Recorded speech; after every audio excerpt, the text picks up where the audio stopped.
ai gặp nhưng mà thay từ đất là hai thay chủng ngữ bạc tật chất hai chủng ngữ ní vì không đi bài nát từ nâng cà mì làm sắp sáng thì có tàn tật bà xong ở con chủng của sủng lúa chủng ngữ thẹn tật chất cứ chia chủng ngữ với chất sạc phơi chất đại vì sủng đại trên chỉ bật đông rô sừng nhà phơi cay nâng chất đại chỉ tu tới dân sự cơ như được chỉ rô sừng nhà bạc tật chất cream crom bạc bong chủng đập ở rom cả cầm lăng tham một pol hay prai pru cả kênh hay chủng mùi được prai pru cả nhầm hay rô sừng nhà từng nói cứ việcการឡើងនៅក្នុងរយៈពេលមួយជាប់គ្នាច្រើនសប្តាហ៍ឡើងទៅបន្ទាប់ពីមានរោគសញ្ញាទាំងអស់ហ្នឹងហើយបូកជាមួយនឹងរយៈពេលដែលច្រើនសប្តាហ៍ហ្នឹងគឺទាក់ទងជាមួយនឹងការបំពេញមុខងារជីវិតប្រចាំថ្ងៃរបស់គាត់ដូចជាការងារការសិក្សាឬក៏ការទំនាក់ទំនងក្នុងសង្គមជាដើម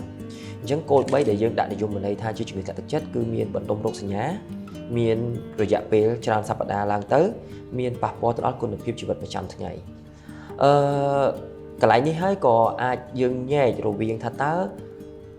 អារម្មណ៍ធ្លាក់ទឹកចិត្តឬក៏សោកសៅធម្មតានេះខុសជាមួយនឹងដែលយើងហៅថាជំងឺហ្នឹងដូចម្ដេចអញ្ចឹងអារម្មណ៍ក្រៀមក្រំសោកសៅធម្មតានេះគឺខុសពីជំងឺដែលខ្ញុំមានកត្តាមួយចំនួន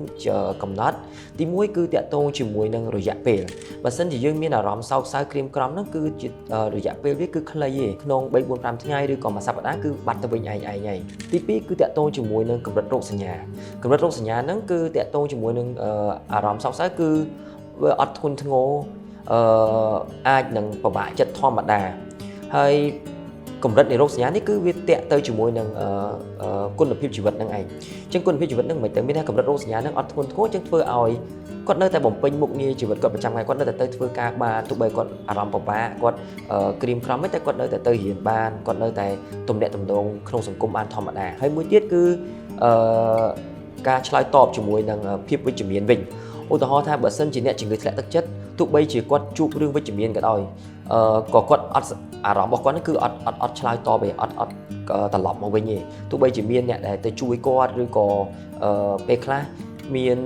រឿងល្អចូលមកក៏ដោយក៏គាត់អត់ចាប់អារម្មណ៍ជាមួយរឿងទាំងអស់ហ្នឹងទេអញ្ចឹងបើអារម្មណ៍សោកសៅអត់ទេពេលដែលរឿងល្អចូលមកអាចថាសុបាយចិត្តវិញមួយផ្លែទៅបានធ្លាក់ទៅវិញអញ្ចឹងប្រហែលកត្តាទាំងអស់ហ្នឹងឯងដែលយើងបែងចែករវាងនៃ